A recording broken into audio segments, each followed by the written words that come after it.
ಶಾಸಕ ಮುನಿರತ್ನ ವಿರುದ್ಧ ಬೆಂಗಳೂರಲ್ಲಿ ಕಾಂಗ್ರೆಸ್ ಪ್ರತಿಭಟನೆ ನಡೆಸಿದೆ.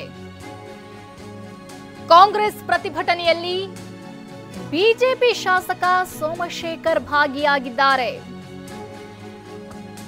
ಕಾಂಗ್ರೆಸ್ ನಡೆಸಿರುವಂತಹ ಪ್ರತಿಭಟನೆಯಲ್ಲಿ ಬಿಜೆಪಿ ಶಾಸಕ ಸೋಮಶೇಖರ್ ಭಾಗಿಯಾಗಿದ್ದಾರೆ.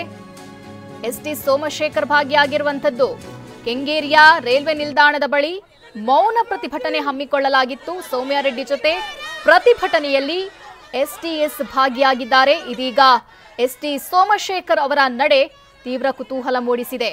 ಇನ್ನು ಮುನಿರತ್ನ ಹಾಗೇನೆ ಎಸ್ಟಿ ಸೋಮಶೇಖರ್ ಇಬ್ರು ಕೂಡ ಒಟ್ಟಿಗೆ ಕಾಂಗ್ರೆಸ್ ಅನ್ನ ಬಿಟ್ಟು ಬಿಜೆಪಿಗೆ ಸೇರಿದ್ರು.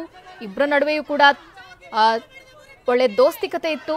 ಹೀಗಿದ್ರೂ ಕೂಡ ಮುನಿರತ್ನ ವಿರುದ್ಧ ಪ್ರೊಟೆಸ್ಟ್ ನಲ್ಲಿ, ಅದು ಕೂಡ ಕಾಂಗ್ರೆಸ್ ಜೊತೆ ಪ್ರೊಟೆಸ್ಟ್ ನಲ್ಲಿ ಭಾಗಿಯಾಗಿರುವಂತದ್ದು ನಿಜಕ್ಕೂ ಕುತೂಹಲ ಮೂಡಿಸಿರುವಂತದ್ದು. ಬಿಜೆಪಿ ಶಾಸಕ ಎಸ್ಟಿ ಸೋಮಶೇಖರ್ ಇದೀಗ ಕಾಂಗ್ರೆಸ್ ನಡೆಸಿರುವಂತಹ ಹೋರಾಟದಲ್ಲಿ, ಪ್ರತಿಭಟನೆಯಲ್ಲಿ ಭಾಗಿಯಾಗಿ ಕುತೂಹಲ ಮೂಡಿಸಿದ್ದಾರೆ.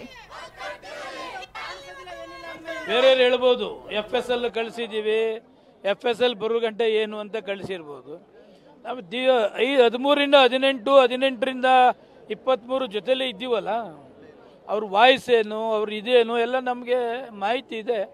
ಅದರಿಂದ 100ಕ್ಕೆ 100 ಮಾತನಾಡಿರ್ತಕ್ಕಂಥದ್ದು ನಿಜ.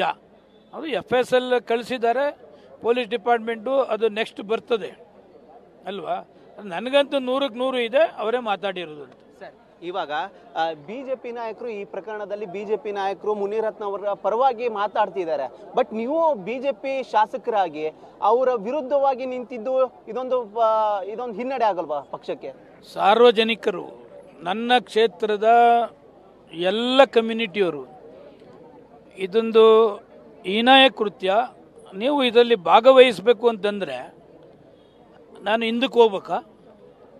ಈ ಕ್ಷೇತ್ರದ ದಲಿತ ಜೈ ಭೀಮ್ ಕಮ್ಯುನಿಟಿಯವರು, ದಲಿತ ಸಂಘಟನೆಯವರು ನನ್ನ ಕಚೇರಿಗೆ ಬಂದು ನಮ್ಮ ವಿರುದ್ಧ, ನಮ್ಮ ಕಮ್ಯುನಿಟಿ ವಿರುದ್ಧ ಮಾತನಾಡಿದ್ದಾರೆ ಅಂತಂದರೆ ನಾನು ಬ್ಯಾಕಪ್ ಹೋಗ್ಬೇಕಾ? ಮಹಿಳೆಯರೆಲ್ಲ ಬಂದು ಮಹಿಳೆಯರ ಬಗ್ಗೆ